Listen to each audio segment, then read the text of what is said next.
آؤ ایک سجدہ کریں عالم مدہوشی میں، لوگ کہتے ہیں کہ ساغر کو خدا یاد نہیں۔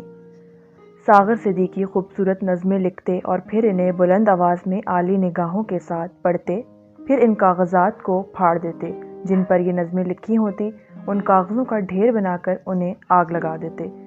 ساغر صدیقی نہ صرف اپنے دور کے بلکہ اس دور کے اور آنے والے دور کے بھی شاعر ہیں۔ ساغر صدیقی ہمیشہ سے ایسے نہ تھے۔ تقسیم پاکستان کے بعد جب وہ امرتسر سے واپس آئے تو ایک دبلے پتلے خوش و پوش نوجوان تھے۔ دلچسپ باتیں کیا کرتے تھے اور اپنی شاعری اور ترنم سے مشاعرے لوٹ لیا کرتے تھے۔ ان کا کلام مختلف پرچوں میں چھپنے لگا۔ سینما فلم بنانے والوں نے انہیں گیتوں کی فرمائش کی اور انہیں حیرت ناک کامیابی ہوئی۔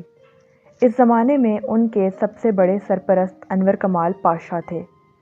انہوں نے اپنی بیشتر فلموں کے گانے ساغر سے لکھوائے اور یہ بہت مقبول ہوئے۔ انہوں نے لکھا تھا کہ تقسیم کے بعد صرف شعر لکھتا ہوں، شعر پڑھتا ہوں، شعر کھاتا ہوں، شعر پیتا ہوں۔ جس عہد میں لٹ جائے فقیروں کی کمائی، اس دور کے سلطان سے کچھ بھول ہوئی ہے۔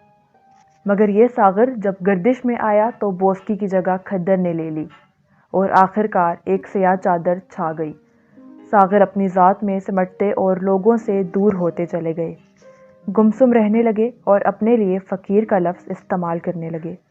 رنگت سانولی اور سیاہ ہو گئی، گویا انہوں نے اپنی ذات کا سارا میل کچیل باہر انڈیل دیا تھا۔